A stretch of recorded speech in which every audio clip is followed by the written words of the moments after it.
Hey vinyl community, it's Dwayne Rock and Doc here again with another video. I know it's been a while, but this time we're going to look at some stuff I got at the CFCR Record Fair that took place in Saskatoon on Saturday, September 20th. And we'll also look at some recent vinyl finds.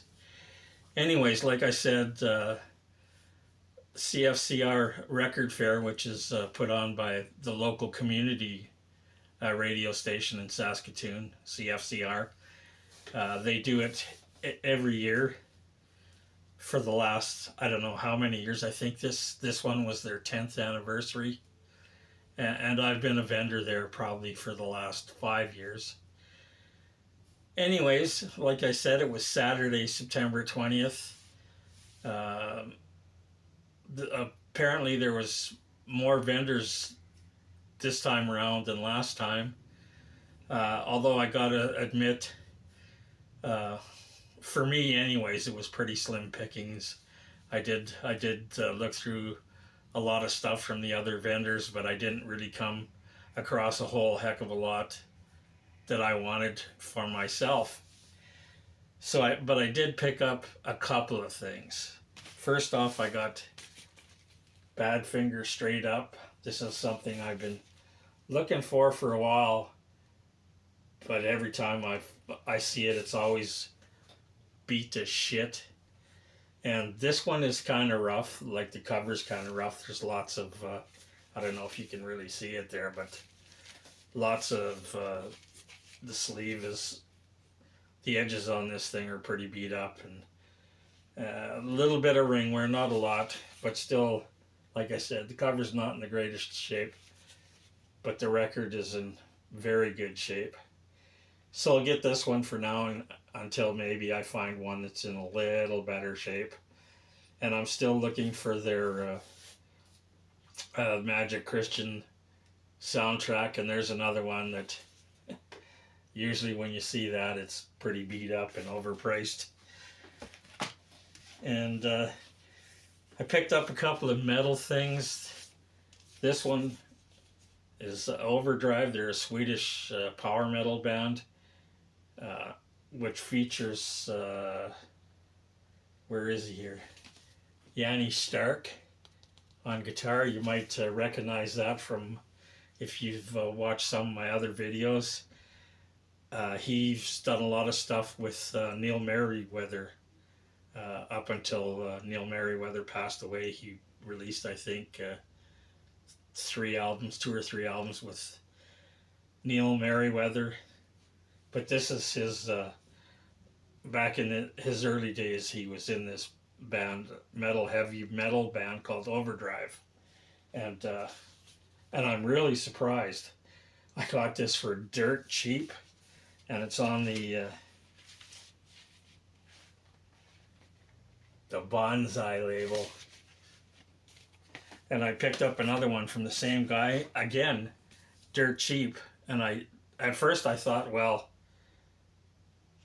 the reason it was so cheap is probably it's beat to shit, the vinyl. But no, this is in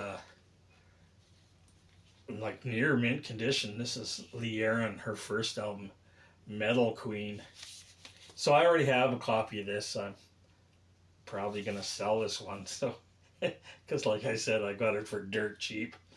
But that was pretty much it for stuff at the record fair. I was kind of disappointed. I didn't really see a lot of singles, and I usually pick up some singles there. I didn't get any singles, very little in the vinyl, so wasn't a great show all around for me. Besides not finding a lot of stuff, I didn't do as well as I normally do, so it was kind of disappointing financially also. Another thing I did pick up, this wasn't at the record fair, but a fellow I know, 2 of his daughters are in this band. They're called the Dead Ex-Girlfriends, and they're kind of indie Riot Girl kind of band. And he was kind enough to bring me a copy of this. It's signed by everybody in the band. So they're a local Saskatoon band. So after the show, I didn't have much time. I wanted to hit up at least one of the record stores in Saskatoon because I didn't have time to go to, like, I usually go to two, but I didn't have enough time. So I went to the one in downtown Saskatoon because they have more used records than the other place I normally go to. And I did pick up one thing. Dutchy Mason, called Janitor of the Blues. This is actually Dutch Mason. This is his first album, and this isn't an original copy. It's a reissue that came out a couple of years after I think of the original was self-released. But I've been looking for this one for a while. And he's a Canadian blues artist, probably not very well known outside of Canada. But like I said, I've been looking for this one for a while. I did see a copy, I think about a year ago, or maybe even a couple of years ago at the same store, same album, but it had a big scratch right across one side of one of the album, and they wanted like $25 for it. So I passed on it. This one was still kind of pricey. This one was $29. But like I said, glad I found one in decent condition, so I grabbed it, even though it was a little pricey. So that was it for Saskatoon for the CFCR Record Fair. I got some stuff that I made a couple of trips to Edmonton also last month. I had to go to the eye doctor again. So I stopped in at one of my favorite stores while I was there, Free Cloud Records. Picked up a couple of things. Got the Eden's Child. They had this on Record Store Days. Record Store Day, but I wasn't able to find a copy on Record Store Day, and I don't know if this is the same pressing as the Record Store Day one, but it's a Cosmic Rock reissue. I don't know if that was the same one as Record Store Day, but I'm still glad I found it. So this is Eden's Children, one of those psych rock gems. Also picked up another one. I don't know if this is the same one also. This was a Record Store Day reissue of the Amboy Dukes' first album. And this one is on lime green vinyl. I'm not going to take it out and show you, but that's another one that I couldn't find on Record Store Day, so now I have it. And this is I think this is a Sunday's reissue. So I also picked up this one, the Donnas. This is their American Teenage Rock and Roll Machine album reissue that came out 2 years ago, I believe.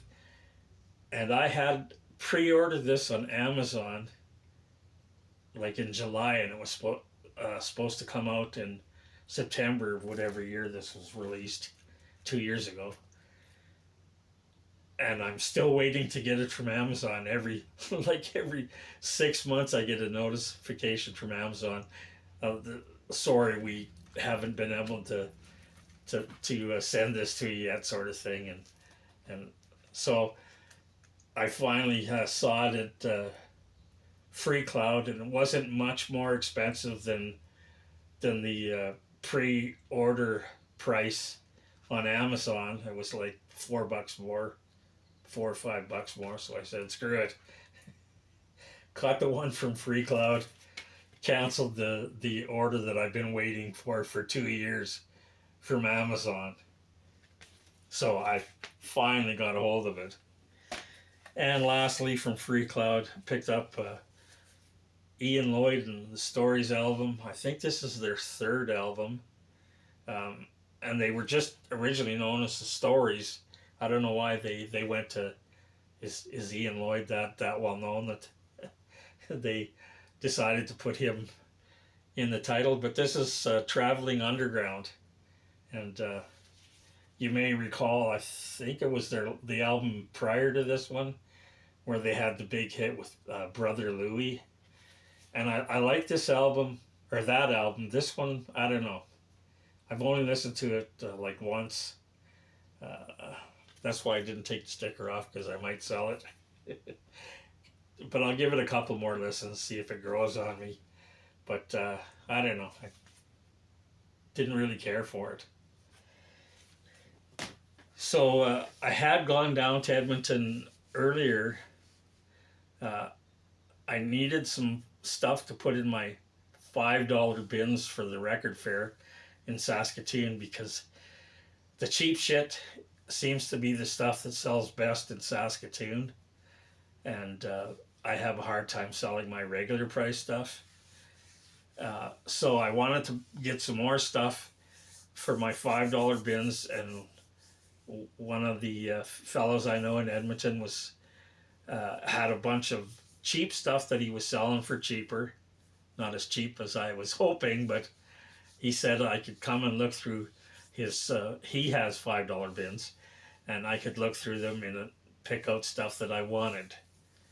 So I did go and I picked out about 150 titles that I brought back to put in my $5 bins. But he did show me some. He did show me a couple of boxes of 50s and rock and some rockabilly stuff. Said if I wanted anything out of there, he'd give me a good deal on it. Not as cheap as like the stuff I got to put in my $5 bins, but still fairly reasonable. So I did pick up a couple of things. I got the Joe Clay Ducktail LP. This is on Bear Family Records, and they're just an awesome label out of Germany that specializes in a lot of these reissues of 50s rock and roll and rockabilly and country stuff. So this album's kind of a collection of singles, and I don't know if you can see there, but on the titles there, you'll see that a lot of them are like take four, different takes of some of the singles. Anyways, really great 50s rock and roll. Here's another one. Dorsey Barnett, Keep a Knockin'. You might be familiar with him. Him and his brother Johnny had a band called the Johnny Burnett Trio, rock and roll trio. So after they packed that in, he went solo, and this is a lot of his solo stuff, like a collection of his singles and stuff like that. From like I think it goes from 1958 up to 64. So that's Dorsey Barnett, Keep a Knockin'. And here's a couple of youngsters that played rockabilly and did some country kind of stuff. The Collins Kids with Larry and Lori, brother and sister, and he was like, and he's just a great guitar wizard. And like at the time when they were in the height of their popularity, he was like from 11 to 13 years old. And his sister was only a couple of years older than him. And this is some of their stuff from the late 50s. And like I said, what an amazing guitar player for such a young kid. So this is the Collins Kids introducing Larry and Lori. And this is, like I said, a collection of stuff. And I think this was released in 1983. But all the materials from the recorded from the late 50s. And here's another collection of stuff from Johnny Kidd and the Pirates, the best of. And this again was a later reissue of some of his singles. And he's probably best known as where is it here? If you can see it right there, Shaking All Over. He was the original player for that song, and lots of people have covered that song, including an early version of the Guess Who also did a version of that song. So that's Johnny Kidd and the Pirates. And here's another one, the Hollywood Argyles. This is a reissue, unknown date. Even Discogs didn't show a date when this was released, but it was originally released in 1960, and they had a big hit with the song Alley Oop. And funny stories about this band is it's another one of those made up bands. It's not really, they weren't really a band.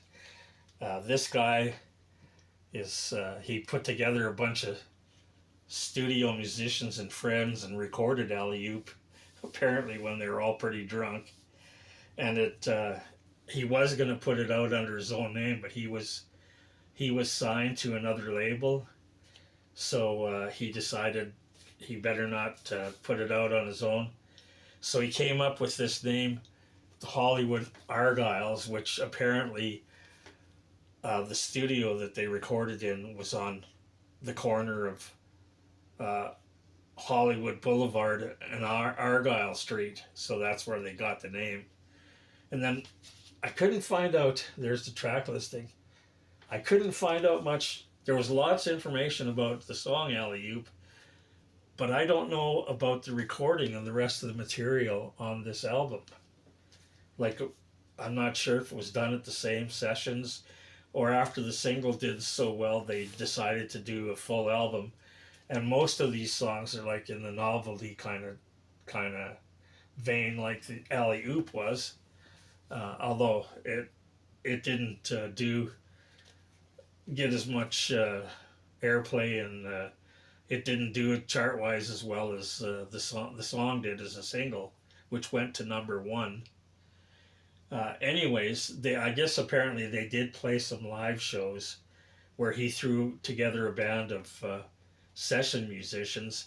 And again, this is, I don't know if any of the guys in this photo even played either on the record or played the live shows. But anyways, they didn't last long because, like I said, they weren't a real band, and they just couldn't follow up the success of Alley Oop. But great record anyways, the Hollywood Argyles featuring Gary Paxton. And I did get some compilation albums like I always do, because you know how much I love those. I got this one. It's a comp of 50s instrumental tracks. Fabulous 50s instrumental greats of the 50s. And it's got guys like Dwayne Eddy, Sandy Nelson, who apparently played on that the Hollywood Argyles Alley Oop song. And Santo and Johnny, that's one of the reasons I got this album, because I wanted that song. And Johnny and the Hurricanes and some other guys. There's the track listing. Fabulous 50s. And then some more rockabilly. This is the best of rockabilly from the Ace label, which is another really great label from England that specializes in releasing a lot of older 50s rock and rockabilly stuff. And this is, again, one of those ones where it's got a bunch of stuff that you probably haven't heard of before. Not sure when this came out. Probably in the 80s, I think. Could be wrong there. Anyways, great album if you come across it. Some really great stuff on there. And then there's some ads on the back here for other artists on the Ace label. And another comp, this time 60s garage and psych stuff from the Trod Nozzle Studios from 66 to 68. And apparently that was a studio in Wallingford, Connecticut. That all these bands are from Connecticut. Which is a town that's not far from New Haven, Connecticut. But funny, this is another one with a funny story. The guy that owns the label, he was a dentist, a full-time dentist, and he was on the side. He was managing one of the bands on here called the Shags, and then this studio, Trod Nozzle, was a local studio. And they were having financial difficulties, and they put the studio up for sale. And this dentist quit his job as a dentist and bought the studio, and then started putting out records from local bands. Here's the gatefold that tells you a little bit about the studio, and then a little bit about some of the bands. There's the track listing, and there's a whole bunch of previously unreleased stuff on this, so I don't know if it's just songs they found at some of the tapes in the studio that never got released. Anyways, I haven't listened to the whole thing. I've listened to one LP, but some really good psych stuff from the 60s, along with some more kind of beat kind of stuff, some Beatle-esque kind of tunes on here from some of the bands. And again, this is another comp of bands that I haven't even heard of most of these bands. So Don't Press Your Luck, which is also the a track on here by one of the bands called the Shags, and that's the band that the dentist first started managing before he bought this studio. So like I said, I had gone there to buy some cheapy stuff to put in my $5 bins, and then there was a few things that I decided to keep for myself. Again, comps. This is a Atlantic compilation for their 40th year,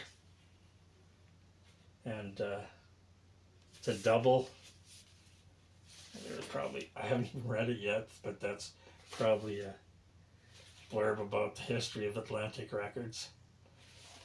But some good stuff on here. There's some, like, I think there's like 3 Led Zeppelin tracks on here, and Buffalo Springfield and Vanilla Fudge, Yes, Crosby, Stills, Nash, AC/DC. So I got it mainly because it's very rare you find Led Zeppelin tracks on a compilation. So I picked that one up. Also got this one, Hits of the Mercy Era Volume 1. I don't know if I've never seen any other ones besides this one, so I don't know if they did any other volumes of this thing. But like it says, it's a compilation of bands that came out in the Mercy Beat era, the early 60s. It's got stuff like Jerry and the Pacemakers, Freddie and the Dreamers, the Hollies, Swingin' Blue Jeans, that kind of stuff. Pretty good stuff. I really liked it. Trying to find out if there's any other volumes to that. And lastly, soundtrack to a movie that I'm not familiar with. It's called Revolution. I'm assuming it's one of those 60s hippie exploitation movies. So this album has Quicksilver Messenger Service and the Steve Miller Band and another band that I'm not familiar with called Mother Earth. So decided to keep that one too. So that was it for stuff that I found in last month. So I'm going, by the time you see this video, I will be in Edmonton. I'm going to Edmonton on Friday, staying overnight, so I can get set up for the Edmonton Record Fair, which is happening on Saturday, October 11th. But I'm going over and staying overnight, like I said, because this one's a little different than the Saskatoon one. That one didn't start till 10, and load-in time was 8 for that one. But load-in time is like 7 for this one, and it starts at 9:30. So I didn't want to get up at 3 or 4 in the morning to drive the 3 hours to get to Edmonton to set up at 7 o'clock in the morning. So I decided I'll spend, even though it's going to cut into some of the profits I make, stay overnight and not have to get up so early to drive there. So anyways, if you happen to be in the Edmonton area on Saturday, October 11th, come by, see me at the Edmonton Record Fair. It's a bigger record fair, and lots of great stuff. I'm sure I'm gonna find a lot more stuff than I found at the Saskatoon Record Fair. Anyways, hope you liked this video. If you did, and you're not a subscriber, please subscribe. Hit the like button. Hit the notification bell so you get notified when I do another video.